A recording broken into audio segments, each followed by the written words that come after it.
Olá, alunos do anexo da Escola Arnaldo Maroja. Sejam bem-vindos a mais uma semana que se inicia, mais uma semana de ensino remoto, né? Pessoal, eu vou aproveitar então essa primeira aula hoje, da segunda-feira, aula de português, para discutir com vocês um pouco da proposta de redação dessa semana, que é uma proposta especial, digamos assim, dentro do desafio semanal de redações.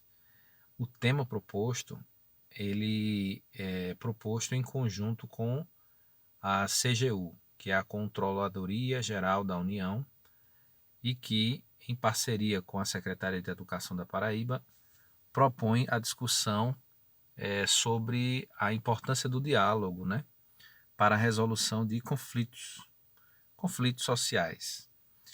Eu achei bem interessante o tema, então particularmente eu achei um tema bom de se escrever, porque é algo que realmente a sociedade tem perdido, né? A capacidade de dialogar. As pessoas cada vez mais se isolam, têm a falsa sensação, né, de que estão interagindo com as outras pessoas por meios digitais, pelas redes sociais, quando na verdade estão cada vez mais isoladas, e o contato, o calor humano, o olhar no olho do outro, o conversar, trocar ideias, isso tem se perdido, infelizmente, na nossa sociedade. Então, a discussão da redação nessa semana, ela vai por esse caminho aí, tá certo? Então, nós vamos aqui ler e discutir um pouco dos textos motivadores, a fim de que você tenha uma melhor compreensão do tema. Lembrando que se você tiver qualquer dificuldade, você pode entrar em contato comigo no privado, tá certo? Para esclarecer aí as suas dúvidas. Então vamos à leitura dos textos motivadores. Antes eu vou ler rapidamente aqui os pontos que ele coloca como instruções, principalmente para os alunos do primeiro ano, né, que estão começando agora a produzir. Então você tem aí algumas indicações, algumas instruções que podem inclusive evitar que o seu texto ele seja zerado. Então nós temos aí o ponto 1. O rascunho da redação deve ser feito no espaço apropriado. Nessa edição especial dessa semana, vocês têm uma folha específica para produzir a redação, tá certo? Você pode passar a limpo depois para essa folha. Essa é a folha oficial do desafio nesta semana. Nos outros temas, você pode continuar a escrever na folha de caderno normalmente como você vinha escrevendo. Mas nessa edição especial você vai então fazer uso daquela folha separada que eu entreguei a alguns de vocês, né, em sala de aula. Então, esse rascunho ele deve ser feito no espaço apropriado. Ponto 2. O texto definitivo deve ser escrito a tinta preta ou azul na folha própria, em até 30 linhas. O Enem, ele ultimamente só tem aceitado caneta preta. Mas aí é um estímulo para que o aluno deixe de escrever a lápis, né? Professor, eu posso fazer o rascunho a lápis? Pode. Agora depois você vai então passar o seu texto à caneta. 3. A redação que apresentar cópia dos textos da proposta de redação, os chamados textos motivadores, né, que nós vamos ler agora, terá o número de linhas copiadas desconsiderado para a contagem de linhas. Então, se você resolver copiar qualquer trecho aqui dos textos motivadores, é como se você estivesse abrindo mão dessas linhas, como se você estivesse perdendo essas linhas do seu texto, porque essas partes aqui elas serão desconsideradas. 4. Receberá nota 0 em qualquer das situações expressas a seguir a redação que tiver até 7 linhas escritas, sendo considerado texto insuficiente. Então, menos de 7 linhas não pode ter. Professor, eu vou fazer 10 linhas. É pouco. O ideal é que você faça entre 25 e 30 linhas. Se você conseguir chegar às 30 linhas, que é o espaço que você tem aí na folha, né? Isso é o ideal, se você chegar às 30 linhas, certo? Mas se você não conseguir escrever as 30, escreveu 25, 26, já é um tamanho aceitável. 4.2. Receberá nota 0 o texto que fugir ao tema ou que não atender ao tipo dissertativo argumentativo.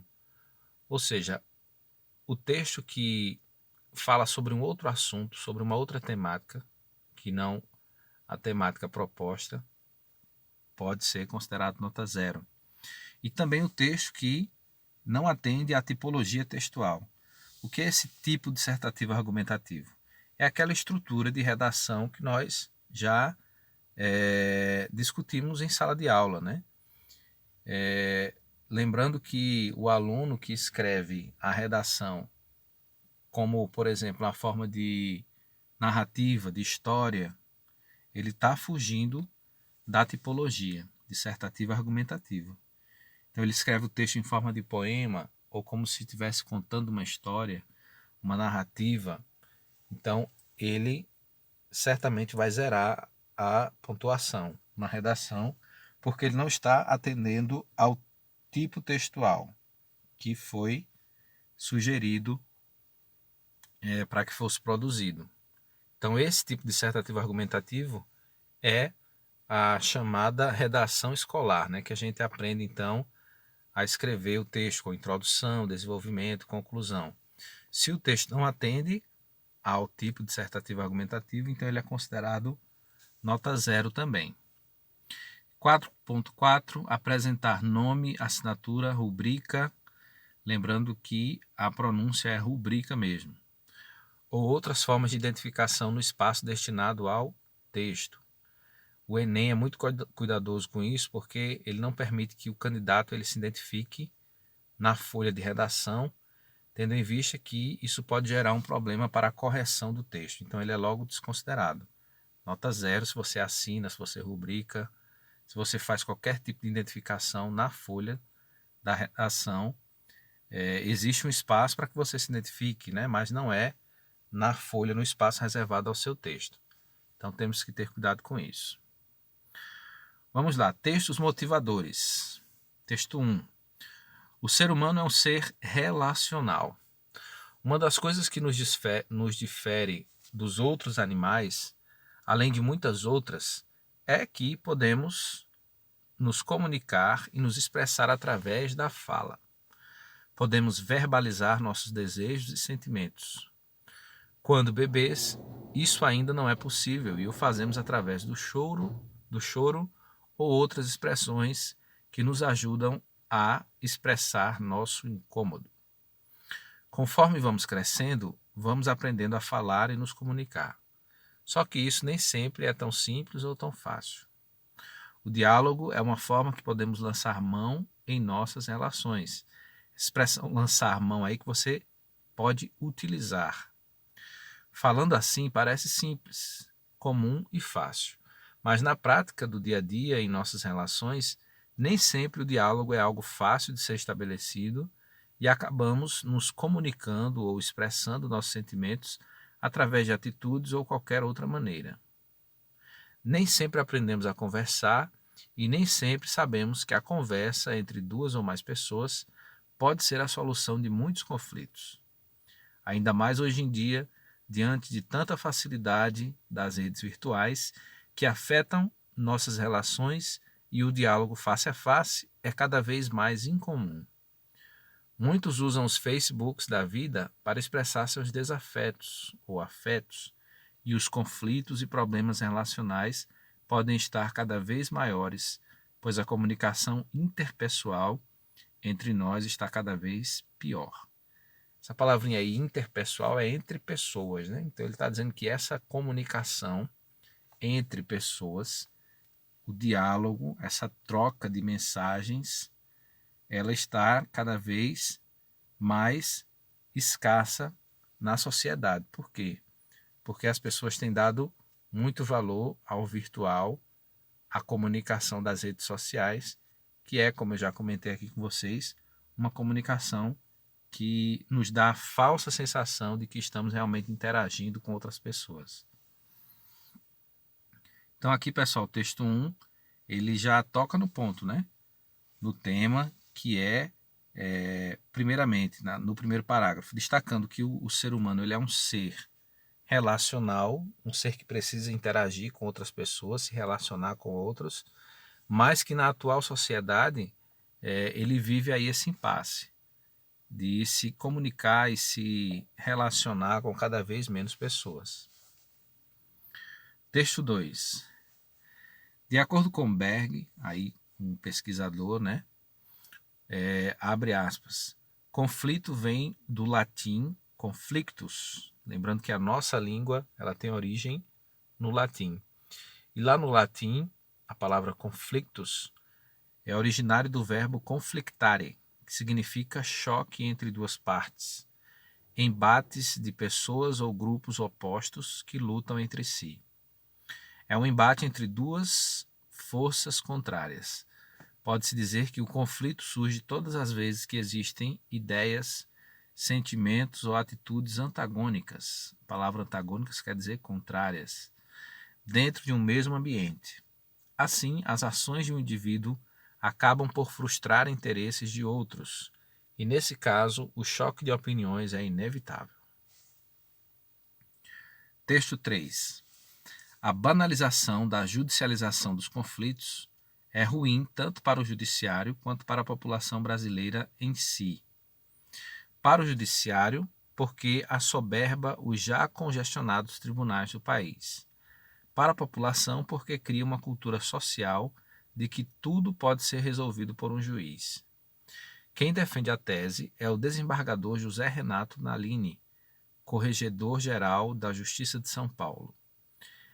Ele afirma que é necessário que se descubra uma forma de evitar que toda disputa chegue à justiça e que criem meios de pacificação social fora dos tribunais. Abre aspas. Precisamos criar uma forma de desjudicialização do máximo que pudermos, porque criamos uma sociedade que não dialoga. Então aqui o texto 2 faz uma referência à etimologia da palavra, né, a história da palavra conflito, que vem de conflictare, né, no latim, e o texto 3 vai falar sobre como as pessoas têm procurado resolver hoje em dia os seus problemas, as suas desavenças. Já que não conversam mais, não dialogam mais, então recorrem à justiça.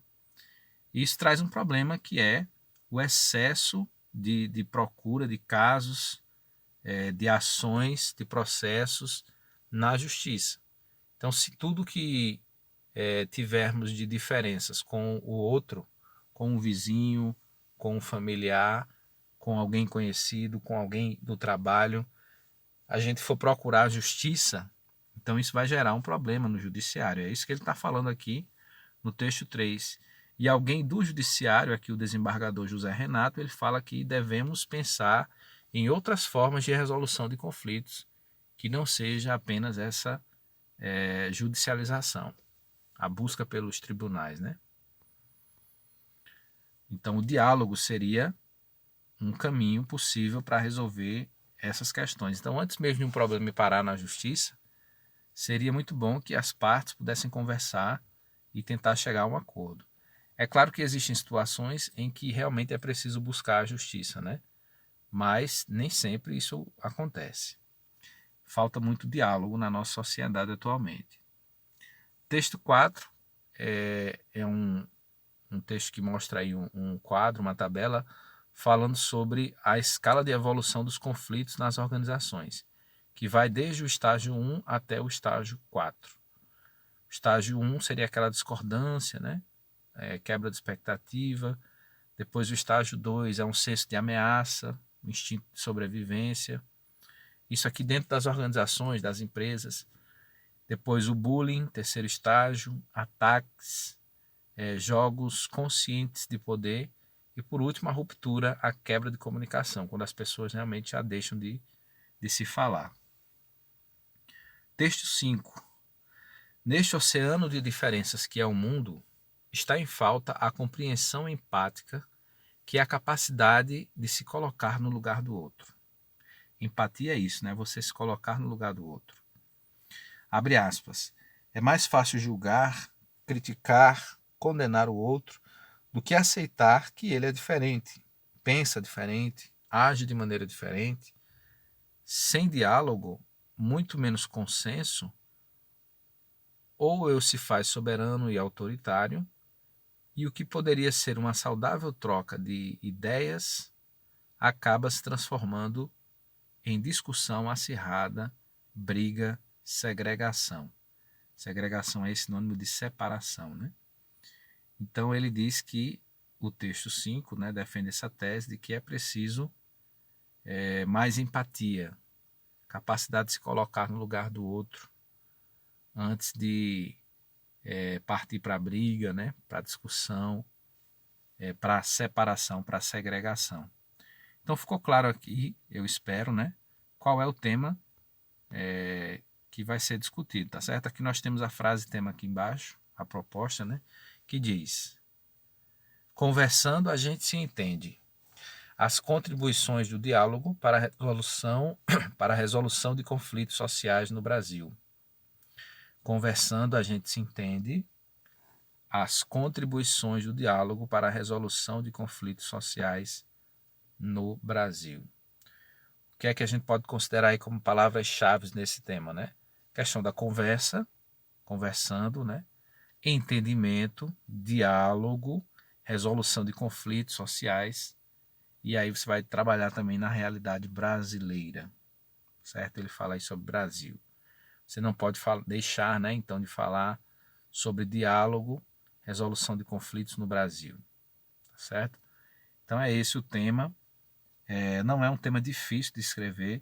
Professor, mas isso é um problema social? É um problema social. Inclusive lá na parte da última parte, né, que é a parte da conclusão, onde você vai elaborar a proposta de intervenção, você pode falar sobre essa falta de comunicação, de diálogo hoje na sociedade e tentar propor medidas que visem melhorar, diminuir essa situação da falta de diálogo entre as pessoas nessa vida moderna, né, contemporânea que nós vivemos, tá certo?